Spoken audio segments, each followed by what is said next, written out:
Hi everyone, Adam here, and this is what I watched for October. Just a quick overview of all the movies I watched last month. Just either first time watches or movies I saw at the cinema. Okay, let's begin. So on the 4th of October, watched Joker Folie à Deux. I think that's how you say it. The synopsis is: the world is a stage. While struggling with his dual identity, Arthur Fleck not only stumbles upon true love, but also finds the music that's always been inside him. I mean, the original Joker was fairly grounded and kind of had a bit of this realism to it. The sequel said, no, let's make it a musical because that's what people want.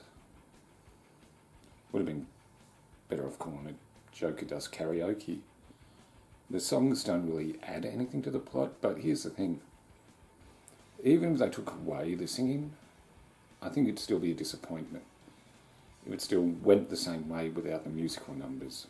But don't get me wrong, the acting's fine. Harquin, how do you say his name? Phoenix does a good job as Arthur Fleck, but you get more of Arthur Fleck than the Joker in this. And Lady Gaga does give a good performance, but to quote somebody, why are they singing? Why won't they stop singing? So far this has been one of the biggest disappointments of the year, after how good the first one was. On the 6th, I watched The Substance. The synopsis is: a fading celebrity decides to use a black market drug, a cell-replicating substance that temporarily creates a younger, better version of herself.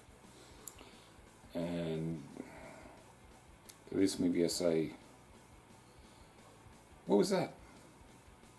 This is probably one of the weirdest movies I've seen this year. I'm not sure if I liked it or if I hated it. It's very out there. Though Demi Moore, she gives a really good performance.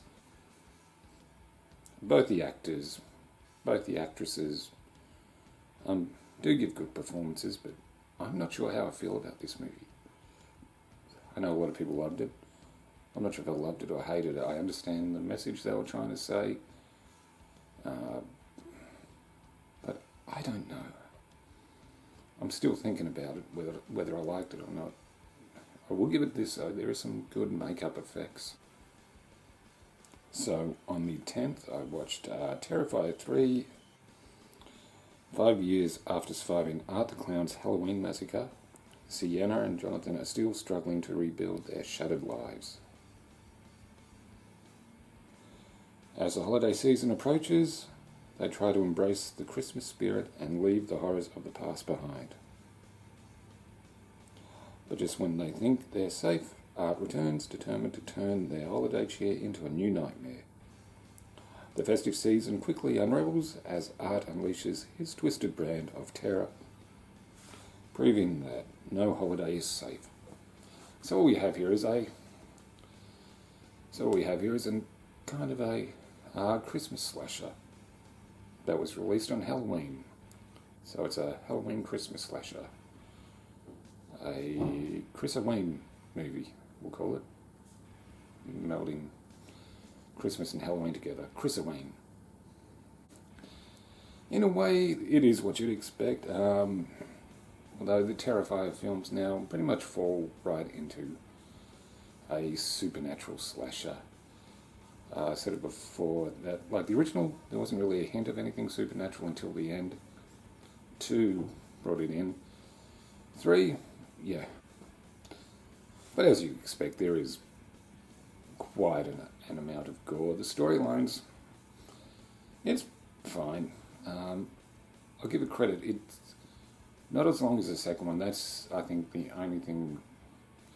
I think the only problem with the second one was a bit longer than it needed to be. This is at a reasonable length.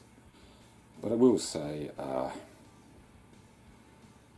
pretty much the main actress, Laura Lavara, Sienna Shaw, she does a great job as the main protagonist as Sienna. But also David Howard Thornton as Art the Clown. He gives so much expression without saying anything. You can tell he enjoys what he does. And yeah, it is brutal. I don't think it really has anything as brutal as what we saw in Terrifier 2, but there's still some old school gore. And I think it's great that, like, this kind of low budget horror movie, this low budget slasher series has become somewhat mainstream, and it's still a fairly independent production. I think it's great. On the 13th, I watched Superman, the Christopher Reeve story. Here's the synopsis. Husband, father, fighter, hero. Once you choose hope, anything is possible. Actor Christopher Reeve rises to stardom when he lands the role of Superman in the 1970s. When a horse riding accident leaves him paralysed in 1995, Reeve spends the rest of his life searching for a cure for spinal cord injuries. Of course, this is a documentary, obviously, by the title, all about Christopher Reeve. Most notable, someone in my generation, for playing Superman, in one of my opinions, probably the best Superman. Not that any of the other current Superman actors are bad, or the ones who have come after him. So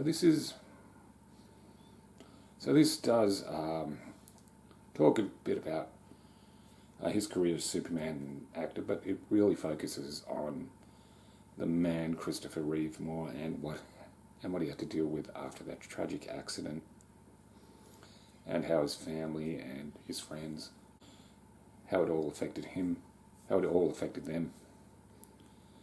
And it does so in a pretty respectful way. A lot of it's archive footage, but there is interviews with some of his actor friends, of course his family. But, you know, I grew up with Christopher Reeve as Superman. And this is quite an emotional story, so... yeah, but it is well told. On the 15th, I watched Hellboy, the Crooked Man. It's another reboot attempt at Hellboy. Here's a synopsis. Something crooked this way comes. Hellboy and a rookie BPRD agent get stranded in 1950s rural Appalachia. There they discover a small community haunted by witches led by a local devil with a troubling connection to Hellboy's past, the Crooked Man. Alright, this is obviously another attempt to reboot the Hellboy franchise after the David Harbour starring, which I didn't think was that bad, to be honest. And I know people say we want Ron Perlman back as Hellboy, but give the guy a break, he's in his 70s. But it's very average, not really memorable. I don't really remember too much about it. I do remember the actor who played Hellboy did a pretty decent job, but here's a problem. Everyone's going to be compared to Ron Perlman, but I think he does alright, but I cannot remember hardly anything that happened in this movie.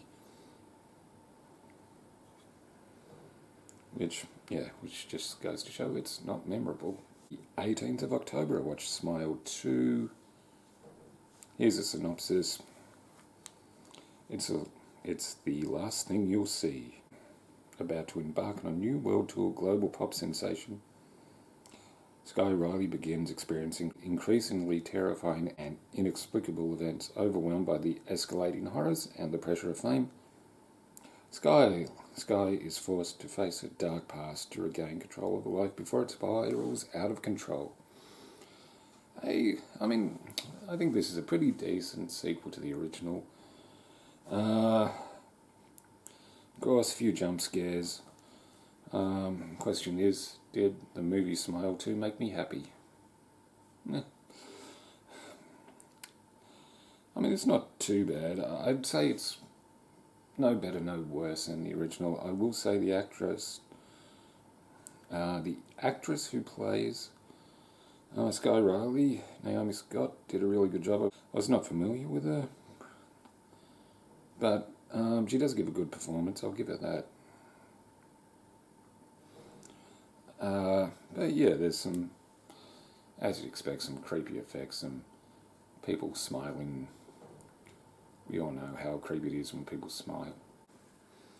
On the 25th, I watched Nightmare on Elm Street. This was the 40th anniversary they were having at the cinema. I'm sure most of you know the synopsis, but here we go anyway. If Nancy doesn't wake up screaming, she won't wake up at all. Teenagers in a small town are dropping like flies, apparently in the grip of mass hysteria causing their suicides. A cop's daughter, Nancy Thompson, traces a cause to child killer Fred Krueger, who was burned alive by angry parents many years before. Krueger has now come back in the dreams of his killer's children, claiming their lives as his revenge. Nancy and her boyfriend Glenn must devise a plan to lure the monster out of the realm of nightmares and into the real world. I mean, look, most people know this is a horror classic. It's one that started a franchise. I will say this. Freddy Krueger is a lot more scarier in this. Freddy Krueger is still a bit chatty, but he's not as jokey as he would become in the later sequels. And Heather Langenkamp as Nancy Thompson is a really likeable, resourceful, final girl.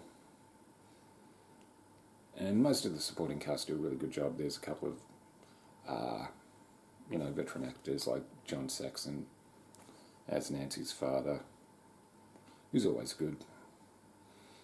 But this is one that pretty much put Wes Craven on the map. He was known for horror movies, but this is one that really garnered the attention. And yeah. And some of the special effects do hold up pretty well, even though it's 40 years ago. On the 27th, I watched Venom: The Last Dance. Here we go. Eddie and Venom are on the run, hunted by both of their worlds with the net closing in. The duo are forced into a devastating decision that will bring the curtains down on Venom and Eddie's last dance. It's fine. I think out of the Sony Spider-Man universe, the Spider-Man universe that doesn't have Spider-Man, I think the Venom films are probably the best they have. A lot of the other ones, Morbius, Madam Web, have been disappointments. Not a great movie, but it's not awful. I think a lot of it is to do with Tom Hardy. He's still good as Eddie Brock. Yeah, but the thing is, we never got what most fans wanted, was Venom in the MCU. Well, we got him for a few seconds, like, oh look, here's Eddie Brock and Venom in the MCU. And then they say, nah, take him back to the Sony Spider-Man universe. I mean, they hinted at doing that, and then they didn't. I didn't hate it, actually. I didn't love it either, but that's pretty much the stock standard for the Venom movies. I think it does co-spawn the performance of Tom Hardy. And there's some decent special effects. But, yeah, so, they say it's the last dance, but is it the last one? Might not be the last Venom.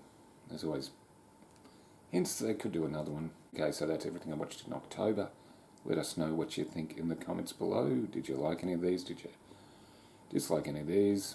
Like, comment, subscribe. I'm Adam, and I'll see you again soon.